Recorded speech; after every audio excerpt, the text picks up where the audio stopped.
بسم اللہ الرحمن الرحیم۔ السلام علیکم ورحمۃ اللہ وبرکاتہ۔ دیکھیے، محمد حنیف صاحب کا جو یہ عقیدہ ہے کہ اللہ تعالیٰ نے اپنی ایک صفت موجزانہ طور پر دے دی، یہ ایک ایسی گمراہی ہے کہ جو اس کے اندر گرے گا آخر کار اس نے جہنم کا ایندھن بننا ہے۔ اس لیے کہ اللہ اپنی صفت کسی کو نہیں دیتا، معجزے کا الفاظ لگا کے لوگوں کو دھوکہ دینا، فریب دینا، مکار بننا، یہ بالکل دھوکہ ہے۔ اللہ اپنی صفت کسی کو نہیں دیتا۔ دیکھیے، مثال کے طور پہ کلیم بدر کے لوگ، وہ جو تھے سردار، ان سے نبی صلی اللہ علیہ وسلم نے بات کی۔ نبی صلی اللہ علیہ وسلم اس کو کہا گیا کہ یہ معجزہ ہے، لیکن جو اللہ کی اپنی ذاتی صفت ہوتی ہے، جو اللہ کی ذات ہے، اللہ کی ذات ہے، اس کی صفات ہے، اس کے حقوق و اختیارات ہے، علم ہے، تصرفات ہے، اس میں وہ کسی کو شریک نہیں کرتا، نہ ویسے نہ معجزانہ طور پر۔ یہ بہت بڑا فریب دیا ہے اس نے، محمد حنیف نے۔ اس نے اتنا بڑا فریب دیا ہے، جو اندھا، عقل کا اندھا اس کے پیچھے لگے گا وہ خود بھی ہلاکت میں پڑے گا اور اپنے بیوی بچوں کو، اپنے خاندان کو بھی ہلاک کرے گا، کیونکہ اللہ اپنی صفت کسی کو نہیں دیتا۔ اور معجزہ جو ہوتا ہے وہ خالصاً اللہ کا فعل ہوتا ہے، پیغمبر کا، وہ پیغمبر کو دیتا نہیں ہے اللہ تعالیٰ۔ پیغمبر کو صرف حکم یہ ہوتا ہے کہ تو اللہ کے اذن سے یہ اعلان کر۔ وہ اعلان کرتا ہے کہ اللہ کے اذن سے ہو جا، یعنی کہ دیکھو الفاظ کیا کہہ رہا ہے، اللہ کے اذن سے ہو جا، تو وہ ہو جاتا ہے، اللہ کرتا ہے، اللہ اس کا فاعل ہوتا ہے، اللہ کا فعل ہوتا ہے معجزہ، پیغمبر کا فعل نہیں ہوتا۔ پیغمبر اگر ہاتھ سے پرندے بنا رہا ہے اور وہ کیا کہہ رہا ہے کہ اللہ کے اذن سے اڑو، تو اللہ ان کو اڑاتا ہے۔ عیسیٰ علیہ السلام نے نہیں اڑایا ان کو، اور اس بات کو اللہ تعالیٰ نے قرآن کے اندر کئی جگہ بیان کی ہے۔ اس کو بھی بیان کیا اللہ تعالیٰ نے کہ ہمارے حکم سے یہ چیز اڑتے تھے اور ہمارے حکم سے پانی کے اندر راستہ بنا، یعنی کہ اللہ کا فعل ہے وہ۔ تو دیکھیے محمد حنیف کس طرح دھوکہ دے رہا ہے کہ اللہ تعالیٰ نے اپنی ایک صفت عیسیٰ علیہ السلام کو دے دی موجزانہ طور پر۔ میرے بھائیوں، جو اس عقیدے کو اپنائے گا وہ ہلاکت میں پڑ جائے گا، اس کے بچے، اس کا خاندان ہلاکت میں پڑ جائے گا، وہ جہنم کا ایندھن بنے گا۔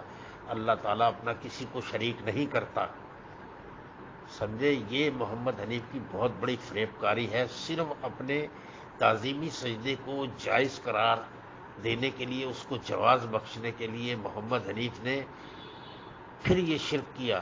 دیکھیے، ایک جھوٹ کو چھپانے کے لیے آدمی 100 جھوٹ بولتا ہے، پھر وہ جھوٹ ہی رہتا ہے۔ محمد حنیف نے تعظیمی سجدہ، یہ ایک جھوٹ گھڑا، اپنے نفس کی پیروی کی، ابن کثیر کی اتباع کی، ابن کثیر کا چربہ کیا، اور اس کو جواز بخشنے کے لیے پھر محمد حنیف کی جب گرفت کی گئی تو محمد حنیف نے کہا کہ اللہ تعالیٰ نے اپنی صفت دے دی موجزانہ طور پر۔ تو اپنی صفت اللہ تعالیٰ کبھی بھی نہیں دیتا۔ اگر اللہ تعالیٰ اپنی صفت دے دے موجزانہ طور پہ، معجزے کا بھی الفاظ لگا دو، تو پھر اللہ کی صفت میں وہ شریک ہو گیا پیغمبر۔ اور پھر محمد حنیف کہتا ہے کہ اللہ اپنی صفت جب چاہے جس کو دے دے، تو پھر توحید اور شرک کا فرق ختم ہو جاتا ہے۔ اگر کسی کو ذرا بھی شعور ہے، ادراک ہے، اور وہ قرآن حدیث کو پڑھتا ہے، غور و فکر کرتا ہے، اگر اس عقیدے کو مان لیا جائے تو پھر دین تبلیغ اس کا مقصد ہی کوئی نہیں ہے۔ نہ صلاۃ پڑھنے کا کوئی مقصد ہے، نہ اذان دینے کا کوئی مقصد ہے، نہ قرآن پڑھنے کا کوئی مقصد ہے۔ اگر کوئی بتوں کی پوجا کر رہا ہے، کوئی بتوں کی پوجا کر رہا ہے، گھوڑے کی پوجا کر رہا ہے، جس کی وہ پوجا کر رہا ہے، پھر اس کو روکا نہیں جائے گا، اس لیے کہ اللہ تو اپنا شریک خود بنا رہا ہے محمد حنیف کے بقول۔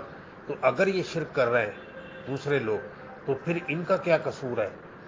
تو میرے بھائیوں، محمد حنیف کے اس باطل اور گمراہ کن عقیدے سے اپنے بال بچوں کو بچاؤ۔ جو لوگ کسی بھی وجہ سے محمد حنیف کا ساتھ دیتے ہیں وہ جان لیں، وہ زندہ رہیں تو یہ جان کر زندہ رہے کہ وہ کفر و شرک کر رہا ہے اور شرک کا وہ دائی ہے، دائی یہ شرک ہے، اور وہ اللہ پر بہتان عظیم اسی طرح لگاتا ہے۔ دیکھو مشرکان مکہ کا کیا قصور تھا، وہ اللہ کے ماننے والے تھے، وہ بارشیں برسانے والا اللہ کو مانتے تھے، کھیتی اگانے والا اللہ کو مانتے تھے، ہوائیں چلانے والا وہ اللہ کو مانتے تھے، نباتات کو پیدا کرنے والا وہ اللہ کو مانتے تھے۔ قرآن گواہ ہے اس کے اوپر، وہ ہر چیز کا خالق اور مالک اللہ کو مانتے تھے۔ دیکھو جب ان کی کشتی طوفان میں پھنسی تو انہوں نے خالص کر کے اللہ کو پکارا، اور اللہ نے ان کی کشتی کو طوفان سے نکال کر کنارے پر لا کھڑا کیا، لیکن اس کے بعد پھر وہ اللہ کا شریک بنانے لگے۔ تو میرے بھائیوں، ان کا تو قصور صرف اتنا تھا کہ وہ کہتے تھے کہ جن کو تو نے خود اپنا شریک بنا لیا ہے، اور نبی صلی اللہ علیہ وسلم کہتے تھے کدین ہرگز نہیں، اللہ نے کسی کو شریک نہیں بنایا۔ تو بتائیے یہ تو مجھ سے بھی بڑا جرم کر رہا ہے، اور یہ لوگوں کو دھوکہ دے رہا ہے یہ معجزے کا الفاظ لگا کر۔ اس کذاب سے دیکھیے، میں سخت الفاظ اس لیے استعمال کرتا ہوں کہ لوگ غور کریں۔ پھر قیامت والے دن اور قیامت سے پہلے جب ان کی روح نکالی جائے گی، اس دن یہ چیخیں گے اور چلائیں گے، کہیں گے ہائے ہماری بربادی، ہمیں کہاں لیا جا رہا ہو۔ اس دن کے آنے سے پہلے اپنے ایمان کو ٹھیک کر لو، واپس پٹڑی پر آ جاؤ، واپس ٹرین کی پٹڑی پر آ جاؤ، اس راستے پر آ جاؤ صراط مستقیم پہ جس سے تم اتر گئے ہو۔ اور یہ تمہیں فریب دے رہا ہے، چکر دے رہا ہے محمد حنیف، کیونکہ یہ نفس کا پجاری ہے، یہ خواہشات کا اسیر ہے۔ اس نے اپنی خواہشات کو، اپنے ذاتی عقیدے کو، اس نے قرآن کا عقیدہ بنانے کی ایک گھٹیا اور ناکام کوشش کی ہے۔ یہ قرآنی عقیدہ ہرگز نہیں ہے۔ قرآن کا عقیدہ یہ ہے کہ سجدہ اللہ کو ہوتا ہے، اور وہ شکر گزاری کے طور پر سجدے میں گرے۔ دیکھیے ابن کثیر کی اس نے اتباع اور پیروی کی۔ یہ اتنا کذاب آدمی ہے کہ ڈاکٹر عثمانی کی جو تشریحات ہے اس کو یہ کہتا ہے کہ یہ ان کی تقریریں نہیں ہیں، ڈاکٹر صاحب کی تقریریں نہیں ہیں۔ بخاری کا نام لیتے ہوئے اس کو موت پڑ جاتی ہے۔ پھر دیکھیے وہ کیا نام ہے، عبداللہ بن عباس کا قول لے کر آئے ہیں، اس کو بھی نہیں یہ مانتا۔ تو کیونکہ یہ پجاری ہے ابن کثیر کا، ابن کثیر سے یہ متاثر ہوا ہے، اور اس کی جن کو اگر شک ہے تو وہ ابن کثیر کی تفسیر پڑھیں اور محمد حنیف کی تفسیر پڑھیں، ان کو اندازہ ہو جائے گا اس نے کس طرح لوگوں کو خود بھی گمراہ تھا اور لوگوں کو گمراہ کیا۔ اور یہ کہتا ہے توحید، کون سی توحید؟ اس کی توحید وہی توحید ہے جو مشرکان مکہ کی توحید تھی، اس کی وہی توحید ہے جو اہل حدیثوں کی توحید ہے، بلکہ اہل حدیثوں سے بدتر توحید ہے اس کی۔ اب اس کی توحید جو ہے دیوبندیوں سے بدتر توحید ہے، راویوں سے بدتر توحید ہے اس کی۔ اور اس نے قانون سازی کی ہے، یہ بہت بڑا مجرم ہے۔ اس نے قانون سازی کی ہے سورہ یوسف کے اندر، جس کا اس کو بالکل بھی حق نہیں تھا قانون سازی کرنے کا۔ آپ دیکھیے کہ یہ سورت نبی صلی اللہ علیہ وسلم پر نازل ہوئی، اور اگر یہ سجدہ یوسف علیہ السلام کو جس طرح یہ بنانے کی کوشش کرتا ہے تو صحابہ کرام سوال کرتے، زبان نبوت، کیونکہ یہ سجدہ اللہ کو ہوا تھا، نہ کسی نے سوال کیا اور نہ زبان نبوت نے اس کی کوئی تشریحات کی۔ اس کی جرت کو دیکھیے، اس نے کتنی جرت کی کہ اس نے قرآن کے اندر دست درازی کی، تحریف کی، اور کہتا ہے یہ قرآنی عقیدہ کتنا بڑا جھوٹ بولتا ہے۔ میں تو حیران ہوں، اس کی ہمت پہ حیران ہوں کہ یہ آگ کے اوپر صبر کر کے بیٹھا ہوا ہے۔